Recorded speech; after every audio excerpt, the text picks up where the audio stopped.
Hello and welcome to this Rangers Review special with me, Chris Jack, and Gary Gillan, the President of the North American Rangers Association.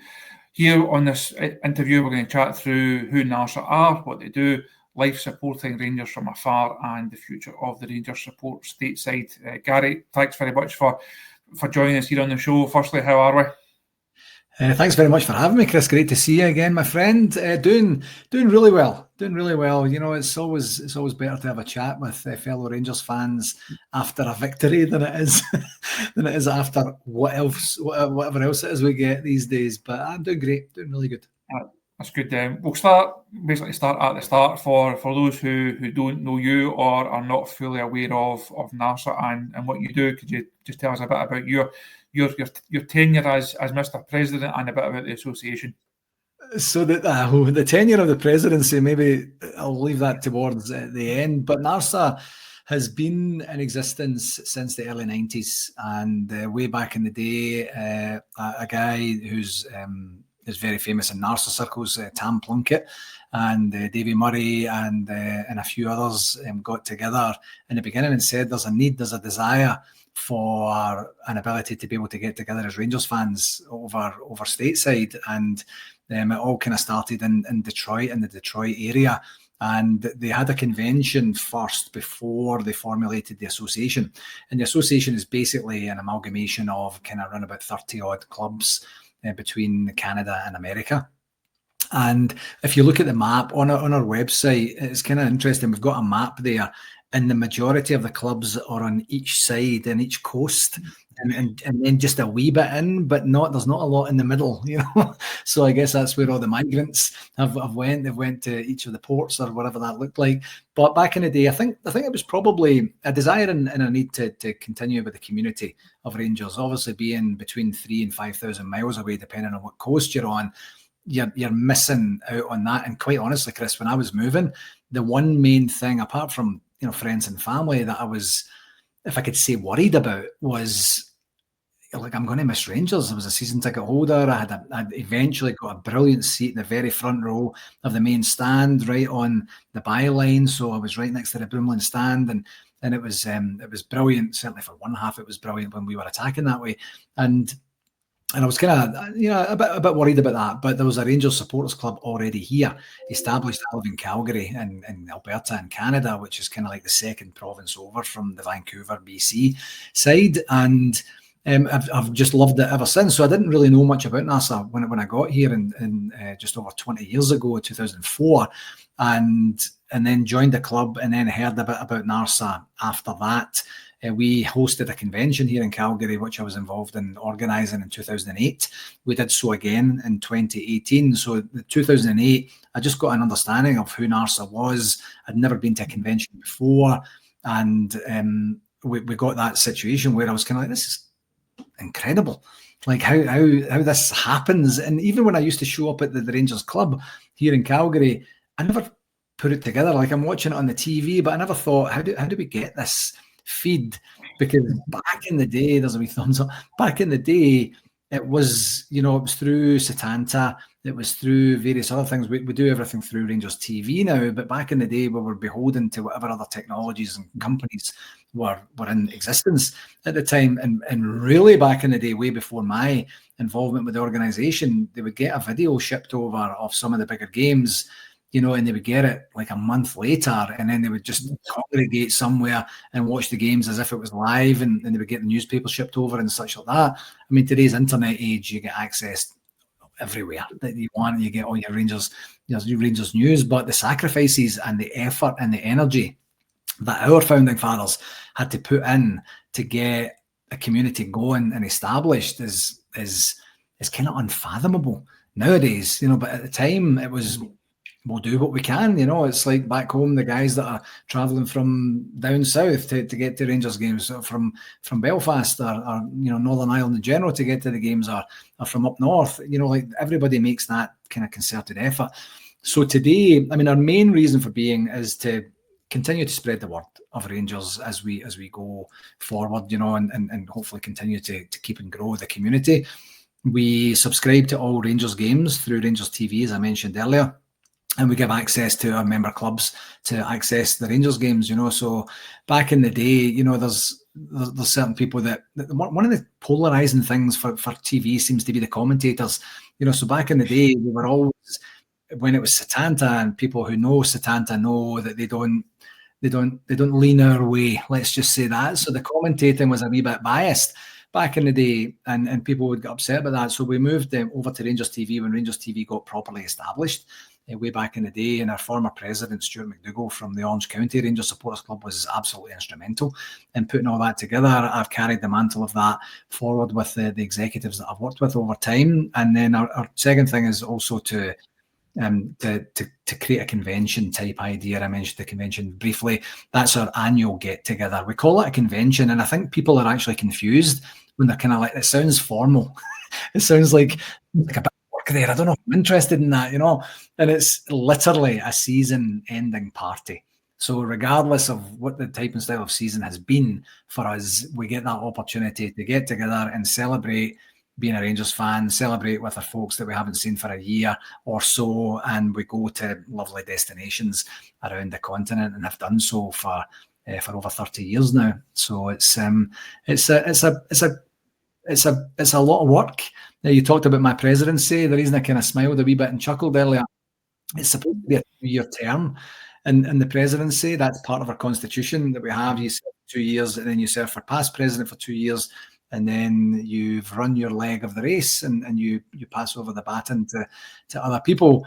The first time I became president was 2014, and here we are in 2025, and I'm still the president. I was past president for a couple of years, and then got back in as president, and then COVID hit, and then there is a part or a clause in our constitution that says if no one else runs, you can run for a consecutive term, and I've been fortunate to do that.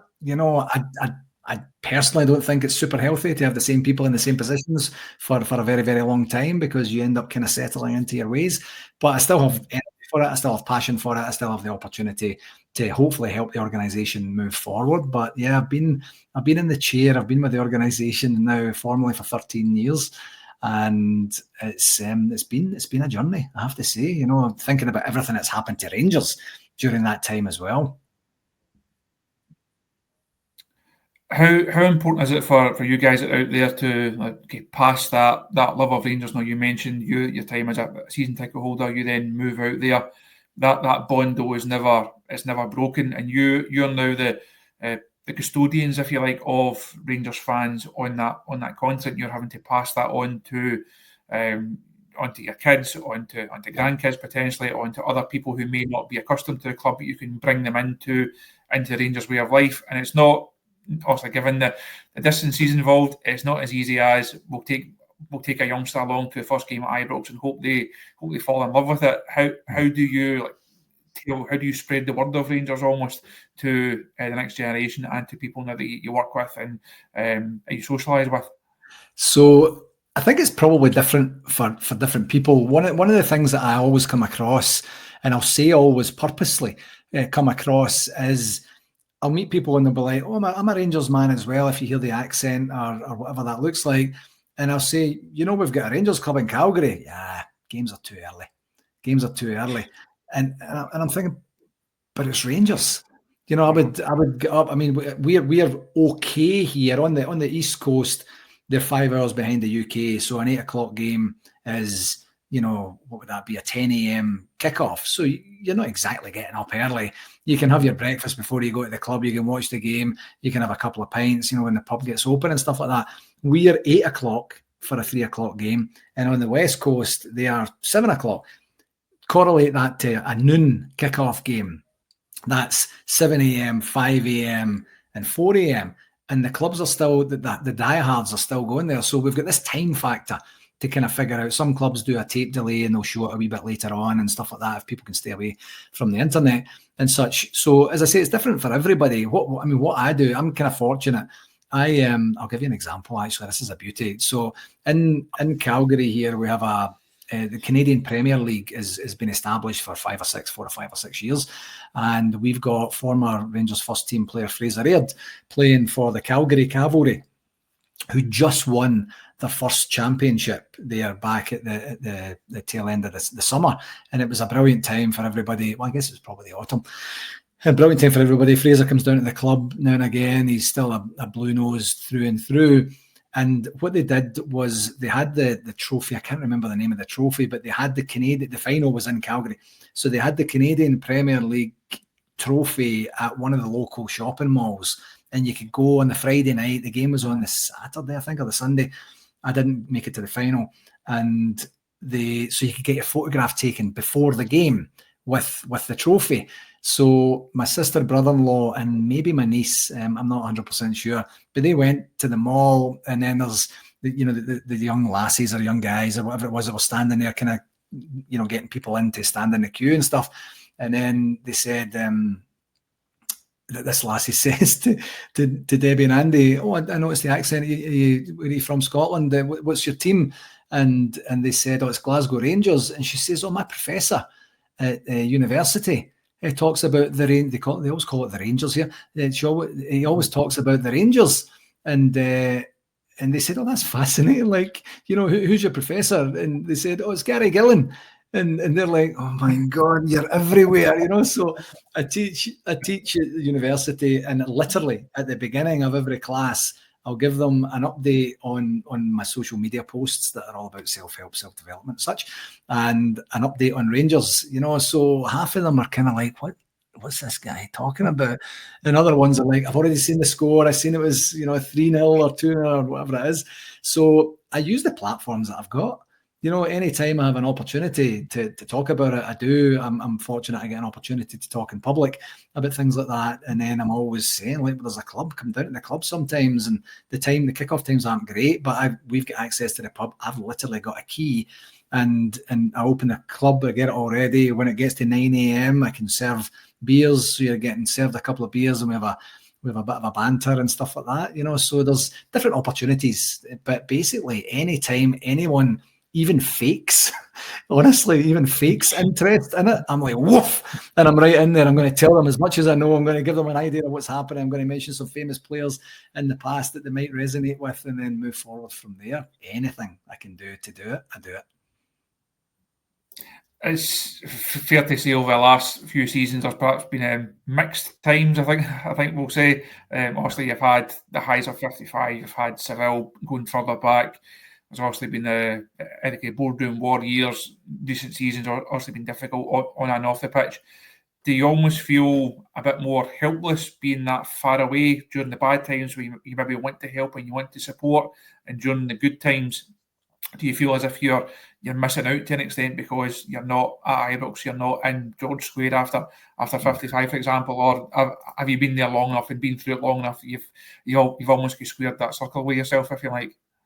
I think it's probably the latter. I think I've come at peace with it because I'm not sitting on my own doing this. As long as one other person decides to show up at the Rangers Supporters Club of Calgary, I will go to the Rangers Supporters Club of Calgary and I'll be there. I don't really enjoy so much watching the games on my own. I have to do that through necessity every now and again, but it's just not as entertaining. It's a social thing for me. It's part of my fabric, part of my culture. During the 55 season, of course, that was still COVID. So we were kind of had this clandestine moving about club where one of the guys in the club, Peter McAleer, Apala had an office, and he says you could just come up and use the office if you want. We've got nice big TVs in there. So we would take up the drinks and the food and all that sort of thing and have a wee party, and then we would kind of sneak out together and stuff. And so there wasn't quite the community involvement at that point, but still got a chance to celebrate it after we won it formally with my family, my sister, brother-in-law, and niece and such over here. In terms of the remoteness, I kind of think about it almost like it's kind of like the injured player, where you're still part of the squad, but you're not giving everything that you can give because I don't get a chance to buy a program or buy a pie or a Bovril or whatever it is they sell at Ibrox these days and such.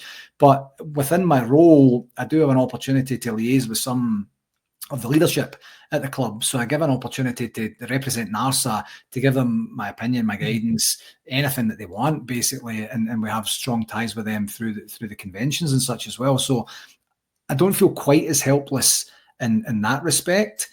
When we're winning, we're always together. And like everywhere, when we're winning, we get an extra 2 or 3 or 4 people, and then 3 or 4 or 5 people, and then 5 or 6 or 7 people. And for the cup finals, especially the Old Firm, the last 2 Old Firm Cup finals we've had, the pub has been packed.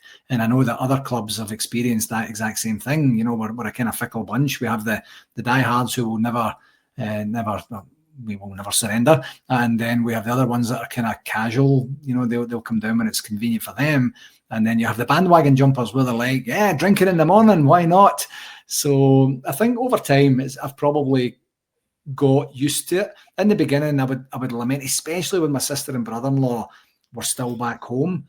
They would include me real time on text and maybe video and such like that. And that's when I'm kind of like, man, that would be good to be there, because we were still successful back in the day 20 years ago. And then, you know, this last it's just been a roller coaster since 2012, you know, up and down like a yo-yo. I think we're living it as best as we can based on the circumstances we've afforded ourselves. You mentioned the convention at the top of the show there, Gary. Also, your 2025 event is coming up. I believe it's in Kissimmee this year. How are preparations going, and how much are you looking forward to it? Certainly looking forward to it. Like always, it's kind of like, I mean, if anybody's ever organised a party or an event or anything at all in their life that includes a gathering of people, and you're relying on other people to come and make the event, it's kind of fraught.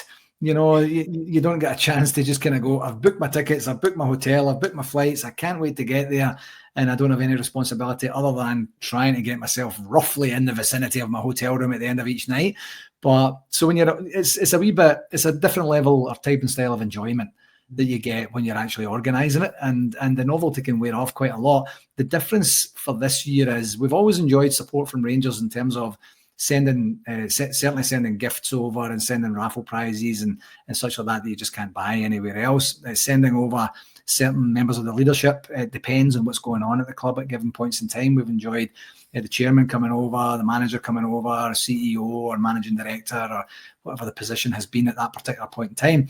The reason this one's different is basically the inception of this particular convention was conceived a few years back when Rangers were courting Experience Kissimmee to see if there was a partnership, if it was going to be a good thing for both parties. And we got involved in, I wouldn't say the negotiations, but just to tell them who NARSA are, what we do, you know, basically the conversation we've been having today, Chris. And we got an opportunity to say, you know, if possible, we would love to bring a convention to Florida. We've had very successful conventions in Florida before. And that's kind of how it all came about. They actually signed the partnership, and for folks that watch the games and see some of the collateral, you'll see that they're a premium, you know, partner of Rangers. So we then had this unique situation where it wasn't NARSA trying to get help from other people and they would do it if it was convenient for them or they were able to do so. It was we then had this automatic 4-prong approach where NARSA, the Orlando Rangers Supporters Club, Colin Bowman and his team down there, Rangers Football Club and Experience Kissimmee, all saying, we want this to be a successful event. That's been a dream of mine from the very day. Like, the reason I do what I do is, in some warped way, I think I'm helping Rangers. You know, so when we score a goal, I'm kind of like, I had something to do with that. You know, in some wee way, like somebody who buys the programs, like somebody who goes to one game a season, like somebody who buys the kits or whatever it is, you know, we're all playing our little part.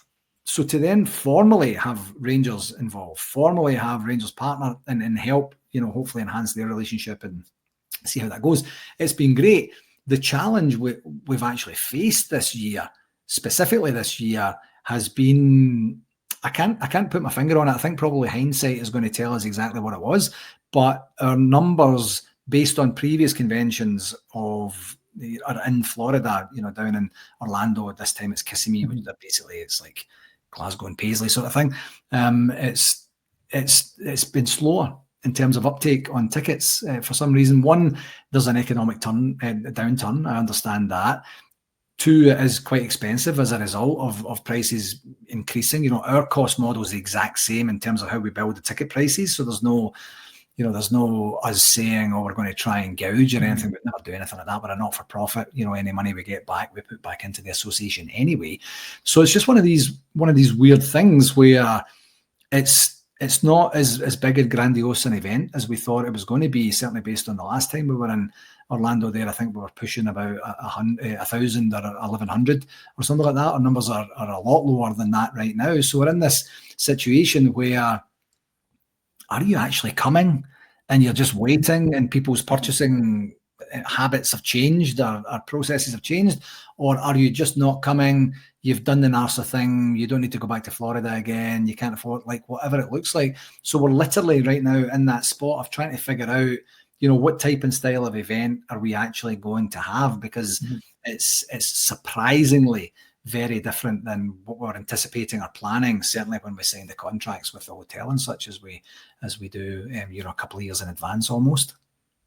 Does the thing that almost kind of feeds into the kind of general mood of the match going fan here? Safe to say there's issues that people are obviously seeing protests and such like in recent time. People are perhaps not as engaged with the club as they maybe have been in previous seasons. Is that maybe kind of filtering down into you guys? And that's, as we touched on, thousands of miles and many hours away, but all Rangers fans will have the same concerns. They'll share the same emotions. They ultimately want the same thing for the football club. Are you maybe just seeing a wee bit of that, like a general kind of mood of the fans just being a wee bit kind of dampened by everything else that's going on at the football club right now?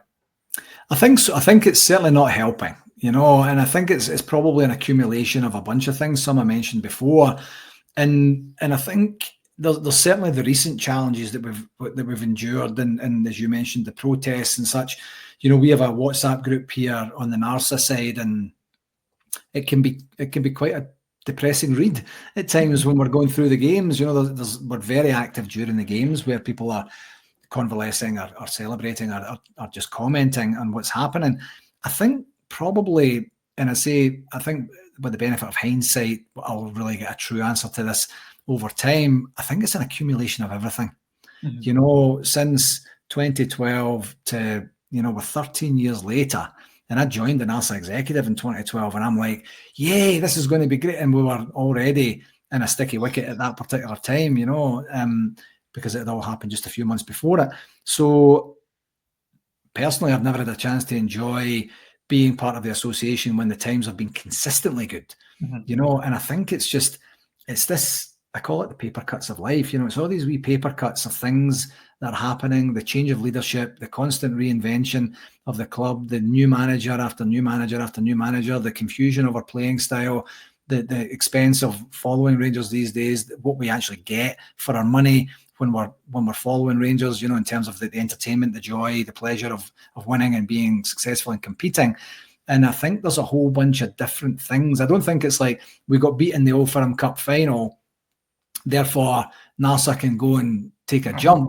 You know, I think it's just a case of, like, when does this end? You know, the fans are doing their part, and I know that other more articulate people than me have said this in other forums. The fans have more than done their part to continue to support the club, and the club, so they're giving but they're not getting, are certainly not getting what we're expecting to get. And it's certainly folks from our eras, we remember the great times, and knowing that they're not going to last forever is a thing, but to have endured what we've endured for the last 12 and a half, 13 years is I think it's just taken its toll, and the fans are like, there has to be something better than this, you know.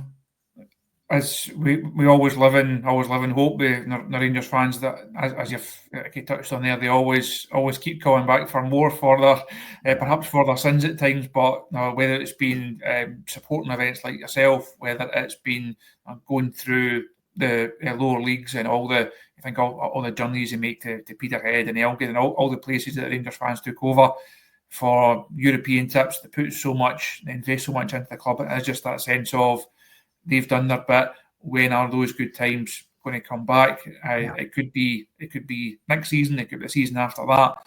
But I think that thing that the club always have to count on it is that loyalty of the support. And I think you guys almost summed it up and getting up at after o'clock in the morning to watch games that they're not going to be overly exciting. There's no guarantee that Rangers are going to be winning these games at present, but I think that loyalty that you guys continue to show, that the Rangers fans in general continue to show, that will always be the foundation of the club, and that must give you guys hope for not just the future of Rangers Football Club, but the future of the association as well, because I think, as you touched on right at the start, once you're hooked, you've signed up for life, and there's no getting away from that, whether you like it or not. Yeah, exactly that. And I've, like my son Leo, he's 15. We were very successful when he was young, and then all of his life where he's had a memory that he can actually recall, the amount of times, and even my love Erin, the amount of times I would be driving home in the morning at 7 o'clock with my white knuckles, and everybody's sitting in the car kind of going, I'm not going to say anything, I'll just wait and see if he says something. And part of it is very grateful that I get all that garbage out early in the day, and I'm like, right, okay, there's nothing I can do about it now. It's not right in the middle of the day like it was when I was back home, but they've only known this tumultuous turmoil, whirlwind of bizarreness. And Leo's getting to the stage now where he's questioning me basically on everything that we do, and he's like, what are you doing? What are you doing? And I'm saying, one, I love it. Like, it's part of who I am. And two, it wasn't always like this, man. It wasn't, and when the good times come, and when they come and they stay, there's no better feeling than just, I can't wait to get to the football. I can't wait to put this on. I can't wait to watch and read all the interviews and the articles and such like that. It's one of these things that there's only so much that words can do to impact or influence and motivate someone else, and they just need to have that experience, and it's just been too fleeting. So once we get that sustained experience, then we can change our tact in terms of attracting people to the clubs, and in terms of how fun it's going to be when we're there, and how we treat them and how they treat us, and what type and style of influence that would have on their future support of the club. But it's so, I mean, it's very cliche, but it's such a results driven business, and the results are so wider impacting. Back in the day, Chris, I used to just go to the game, I would come home, I would have a wee bit of a debate or argument with whomever was in my circle at that particular time, and then I would move on. Now, every time we have a bad result, I'm putting my president of the Rangers Supporters Club of Calgary hat on, and I'm like, well, there's going to be 4 down at the club next week when there was 18 last week. And then from a convention organising president of NARSA perspective, I'm thinking, we don't have a refund policy, all sales are final. I'm sorry, you need to, if I'm going, you're going. Like, it's the wider ranging impacts of that to other businesses. I had never really appreciated that before, and I do now, and I don't like it when it's not going well.